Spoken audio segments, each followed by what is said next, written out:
na newsroom sa buong Pilipinas. Ito ang Radyo Pilipinas News Update.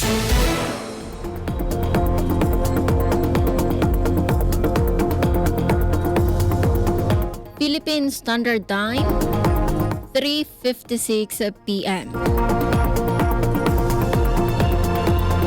Maupay nga kulob sa iyo nga tanan, asya ni ang mga balita yan na nga oras. Project design sa Vana Energy bahin sa Wind Energy Project ginamyenda. Samtang tanan nga 37 nga wind turbines padayon ang plano nga pagtukod pero gawas na san Kalbayog Panas Hayiban Protected Landscape. Detalye san sini nga balita pamintian naton matikang kan Charmaine Perito Balvez. Radyo Pilipinas Report. Kasumpay sa request san kumpanya nga Vana Energy nga maggawas resolution of no objection ang sangguniang panusod san Kalbayog bahin sa konstruksyon, operasyon ug maintenance san wind power project sa syudad, ginklaro ni Mr. Michael Joseph Mungkal, Senior Manager for Project Development san Vana Energy, nga tanan nga wind turbines lakip ang planta ang nagbabalhin na sa gawas san protected area. Base sa kumpanya, magpapadayon ang plano nga magtindog sa 37 nga wind turbine generators sa Calbayog City. Pero ang nasabi nga mga wind turbine generators, lakip ang mga ancillary facilities, ang diri na igtitindog sa Calbayog Panas Hayiban Protected Landscape, CPHPL, kahumanan pag-amyanda sa project design. Ang nasabi nga pitad, ang masisiring nga baton sa naunang nga mga kabaraka san pipera nga mga sektor ug mga kalbayognon bahin sa posible nga epekto san proyekto sa protected landscape ug watershed san syudad san Kalbayog. Para sa Bagong Pilipinas, Charmaine Perito Balvez, Radyo Pilipinas, Radyo Publiko, Kalbayog. Risk Vulnerability Survey ginbuhat sa Barangay Payahan, Calbayog City. Detalye sa pagbalik ni Charmaine Perito Balvez. Radyo Pilipinas Report.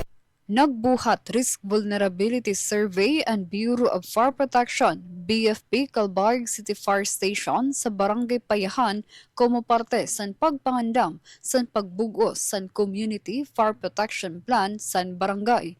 Gintudlok ang mga lugar nga vulnerable san sunog. Gineksamina ang kamutangan san mga balay ug establishmento ug gininspeksyon ang mga dalan kung kaya makasulod ang fire truck o iba pa nga emergency vehicles. Ginkitaluwat ang supply san tubig, sugad san fire hydrant ug alternatibo nga makukuhaan, pati ang mga posible nga hulga, sugad san hamubo nga linya san kuryente, masuot nga eskinita ug mga lugar nga harayo sa primera nga kalsada. Nagkolekta luwat datos bahin sa populasyon ug heograpiya san barangay para makabugos san klarado nga risk profile san komunidad. Ang Community Fire Protection Plan ano sa nga proactive ug komprehensibo nga estratehiya nga nagtutuyo pakusgon ang kaandaman san barangay bahin sa paglikay, pagbaton ug pagtindog utro tikang sa insidente san sunog. Para sa Bagong Pilipinas, Charmaine Perito Balvez, Radyo Pilipinas, Radyo Publiko, Kalbayog.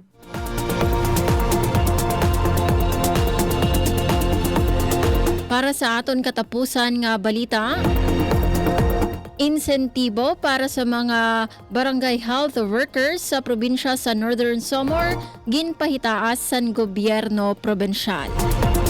Detalye sa pagbalik ni Charmaine Perito Balvez. Radyo Pilipinas Report.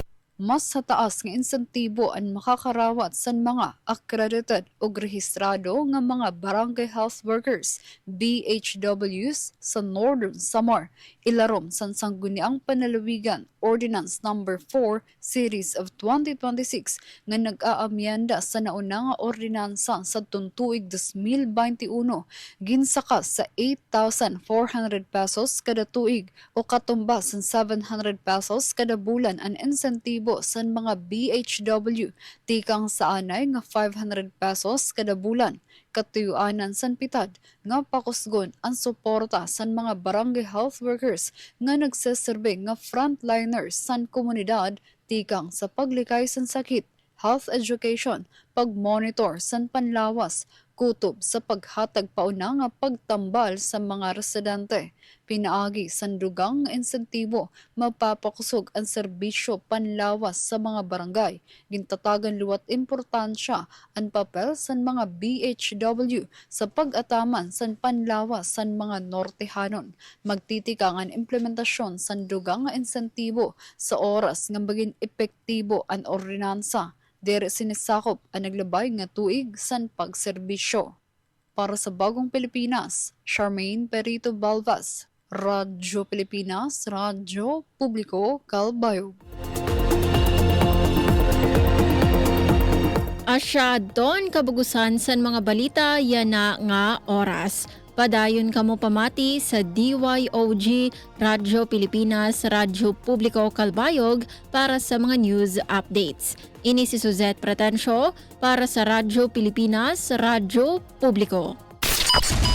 Mula sa pinakamalawak na newsroom sa buong Pilipinas, ito ang Radyo Pilipinas News Update. Sa iisang himpilan, pinagsanib na